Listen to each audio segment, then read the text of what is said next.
ნიკა მელია უპასუხებს ჩვენს კითხვებს სამეგრელოდან. ბატონო ნიკა, მოგესალმებით. ბატონო ნიკა, რა ვითარებაში ჩაიარა განმეორებითმა არჩევნებმა სამეგრელოში? რა ინფორმაცია გაქვთ თქვენ დარღვევებთან დაკავშირებით, რადგან უშუალოდ იმყოფებოდით განმუხურსა და ჯიხაშკარში? მოგესალმებით. რა ვითარებაში უნდა ჩაევლო ჯიხაშკარში და განმუხურში განმეორებით არჩევნებს? რამდენიმე დღის წინ ჩვენ ყველამ ვიხილეთ ის სამარცხინო ფაქტები, როგორც ჯიხაშკარში ორ საარჩევნო ასევე განმუხურში, ხო? ენით აუღწერელი სითავხედეს ჰქონდა ადგილი, მაშინ როდესაც დღევანდელ დღეზე გეკითხებით, დღეს რა ვითარებაში? გადავალ, უბრალოდ მინდა შევახსენო საზოგადოებას, აი ამ დროს დაახლოებით, მაშინ როდესაც უკვე 8 ოქტომბერს ითვლიდნენ ხმებს, ცხრის ნახევარი იყო დაახლოებით და აშკარა იყო ნაციონალური მოძრაობა იყო დაწინაურებული როგორც აი ამ საარჩევნოებაზე, ასევე ჩემს მოპირდაპირე მხარეს, გვერდ-გვერდ არის, ასევე განმუხურში, ასე თავხედურად 15 კაცი შემოიჭრა უბანში, დაარბია როგორც ეს უბანი, ასევე მეორე უბანი და ამის შემდეგ პასუხისმგებლობაში მიცეს ერთი ადამიანი და საჭირო გახდა განმეორებითი არჩევნების ჩატარება. დღეს და ეხლა გადავალ თქვენს კითხვაზე, პასუხი ვერ გავცეთ. აი ამ ერთი ადამიანით მთელი დღის განმავლობაში რა ვითარებაში ჩაიარა რომ ვეკითხებით, ვაჭროს მთელი ადგილობრივი ხელისუფლება და პარტიული, ასე ვთქვათ, აქტივი ჯიხაშკარში. ხეიძე, ქართული ოცნების ვინმე ხეიძე აქტივისტი, რომელმაც სათავე დაუდო აი აქ დარბევას, დღეს არის დაკავებული და არა ის 14 კაცი, ეს ბატონი ხეიძე მხოლოდ. დღეს დადიან და ეუბნებიან ყველას თანასოფლელებს, მეზობლებს, რომ აი გეხვეწებით, გემუდარებით, იქნებ ქართულმა ოცნებამ გაიმარჯვოს ამ ორ უბანზე, წინავე შემთხვევაში ამ ხეიძეს არ გამოუშვებენ. ეხლა ესეთი კადნიერება გაგიგიათ, თავად დაარბეს უბანი. მოუღწიათ ამ ადამიანის დაკავება, იქ უცხოელს მოხდა თუ გახსოვთ ერთ-ერთ ხელი აი ამ საარჩევნო უბანზე და ეხლა აი ამ ადამიანით ვაჭრობენ.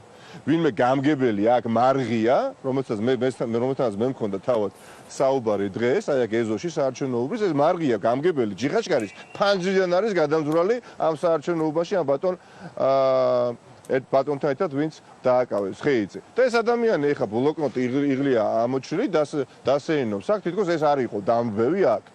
აი ესეთ ვითარებაში ტარდება დღეს არჩევნები, ეს დამნაშავეები მარცხნივ მარჯვნივ ყველგან ბატონო ნიკა, დღეს ჯიხაშკარში ასევე დააფიქსირეს ის ადამიანი, ვინც მონაწილეობდა სავარაუდოდ კორცხელის ინციდენტში. თქვენ რა ინფორმაცია გაქვთ და რა უნდა და კონკრეტულად ამ გამგებელი ვინ 15 ადამიანამდე მონაწილეობდა დარბევაში, მონაწილეობას ღებულობთ 15 ადამიანამდე ქართული ოცნების აქტივისტები, დაკავებულია ერთი ადამიანი.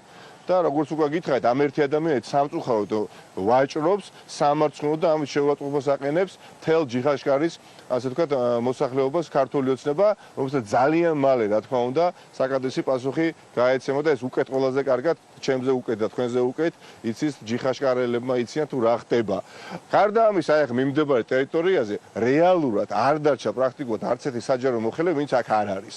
მთელი ცხოვროწყუდან ჩამოყვანილი ყავთ გამგეობის თანამშრომლები, გუბერნიის თანამშრომლები, ზუგდიდიდან ჩამოსულები არიან, ზუგდიდის გამგეობის თანამშრომლები არიან, სკოლის დირექტორი, ხა ძალიან პრესტიჟული და დიდი ტრადიციების მქონე პირველი საჯარო სკოლა ზუგდიდის. აი დირექტორი, ქალბატონი დღის განმავლობაში არა, ამათი არჩევნებია, ჩემო ბატონო, ესენი მიმოფანტულები არიან მთელი დღის განმავლობაში ჯიხაშკარში და გითხარით უკვე როგორ მუშაობენ. დიახ, საინტერესო ამის დამამტკიცებელი რაიმე ვიდეო მასალა ან სხვა რაიმე ხელჩასაჭირი თუ ამის დამამტკიცებელი, ჩემო კარო, ძვირფასო დიახ, ამის დამამტკიცებელი ის რომ უბანი დაირბა, ამის დამამტკიცებელი დღეს ჯერაც არ აქვს, ხო ჩვენ? როგორც ვთქვი, გამოძიებაშია, მაგრამ საზოგადოება ვერ იხილა. და გეუბნებით, ეხლა უკეთ იცის ჯიხაშკარმა რაზე ვსაუბრობ ეხლა და ზუგდიდის მნიშვნელოვან ნაწილმა მოსახლეობისა.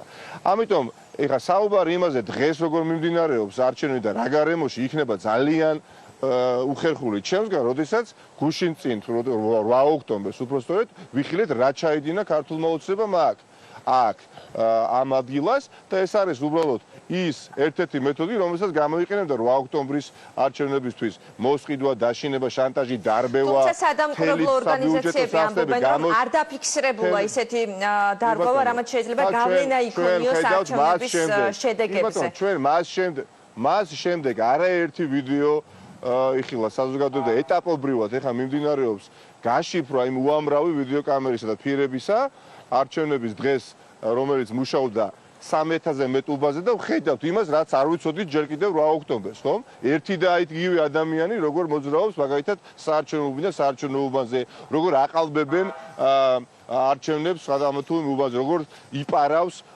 ბიულეტენს კომისიის წევრი ქართული ოცნები და როგორ უღებენ თავხედურად მობილური ტელეფონით საუბრობთ 8 ოქტომბერზე, ხო? უნდასა ადამიანს და ძალიან, არა, ეს ვიხილეთ ყველამ, ხო, მათ შორის თქვენს ალბათ, თქვენ ესეთში არ ვიცი ეს მოხდა თუ არა, მაგრამ ფართო საზოგადოებამ ეს იხილა. ამიტომ შეფასება არის ერთი, რაც თქვი უკვე ამ მეთოდებით ხდებოდა არჩევნების ჩატარება, მაგრამ ქართულ ოცნებას თუ გონია, რომ 8 ოქტომბერს გამარჯვებას მიაღწია და თუ მათ მიაჩნიათ, რომ ეს გამარჯვება არის ძალიან დამაჯერებელი, ძალიან ცდები, ეს არის ძალიან მყიფე გამარჯვება, რომელიც ძალიან ცოტა ხანში, რა თქმა უნდა, ძალიან ცუდად მოუბრუნდება თავად ქართულ ოცნებას და იმედი ეყოფა სამწუხაროდ დროში ვართ შეზღუდული და აუცილებლად უნდა გკითხოთ. მომდენო თვეების განმავლობაში მსგავს სისულელებს არ ჩაიდენენ და მათ ეკრებათ საშუალება შეინარჩუნონ მათი ეს პოზიცია, რომელიც აქვთ. ენით აუღწერელი დარღვევები არის ჩადენილი, რომელთა 10%-ია ჯერჯერობით მხოლოდ საზოგადოების ბატონო ნიკა, თუ კი ზუგდიდის 66-ე ოლქშიც მეორე ტური გახდება, საჭირო და ამას ცოტა ხანში გავიგებთ. სანდრა რულოვსი მიიღებს თუ არა მეორე ტურში მონაწილეობას, ის გათვალისწინებით რომ მისი მეუღლე, ანუ თითქმის ვერ ხედავს ასეთ მეორე ტურებში მონაწილეობის. თითქმის 99%-იანი სიზუსტით შემიძლია გითხრათ, რომ აქ მეორე ტური გარდაუვალი არის 30 ოქტომბერს. და მე ვხედავ დიახ აზრს ბრძოლას მეორე ტურში მიუხედავად იმისა, რასაც ვხედავ, ამას ჩაიდენენ ალბათ მთელი ადმინისტრაციული რესურსი, რომელიც არის მობილიზებული მთელი ქვეყნის მასშტაბით, ასე იქნებიან 30-ში, მაგრამ პოლიტიკური ცხოვრებაა ეს და არც მე მქონდა შეიძლება დიდი სურვილი 2014 წლის მეორე ტურში მონაწილეობა მივიღო, მაშინ როდესაც ჩემი საარჩევნო შტაბის ხელმძღვანელი უბრალოდ აი ესე ადნი დაღასოთ როგორც დააკავეს, ხო? მიმდინარეობდა არჩევნები, მაგრამ ეს არის ბრძოლა პოლიტიკური და ჩვენ ძალიან დიდი ზიანი მივაყენეთ ქართულ ოცნებას, აი მუდმივი გასაგებია, ანუ თუ მეორე ტური იქნება სანდრა რულოვსი პოლიტიკური ცხოვრება ჩვენ არ ვაპირებთ, ჩვენ ბატონო? ანუ თუ მეორე ტური გახდება საჭირო, სანდრა რულოვსი მიიღებს მონაწილეობას მეორე ტურში. ყველა, რა თქმა უნდა, ყველა დეპუტატი, ობის კანდიდატი, ვინც არის მეორე ტურში გასული და ზოგს დააკდა 200 სიხმა, ზოგს დააკდა 300 სიხმა იმისათვის, რომ პირველ ტურში გამარჯვებისთვის მიეღწიათ, რა თქმა უნდა, მზად არიან არჩევნებში მონაწილეობის მისაღებად. კიდევ ერთხელ ვიმეორე, ეს არის ბრძოლის სხვა ეტაპი, სადაც უარის თქვა შემისაზრით არის უბრალოდ დიდი მადლობა ნაციონალური მოძრაობის წარმომადგენელი ნიკა მელია პასუხობდა ჩვენს კითხვებს სამეგრელოდან. ქრონიკაში ახლა რეკლამის დროა. რეკლამის შემდეგ კი ქართული ოცნებიდან კახა კალაძე იქნება ქრონიკის სტუმარი.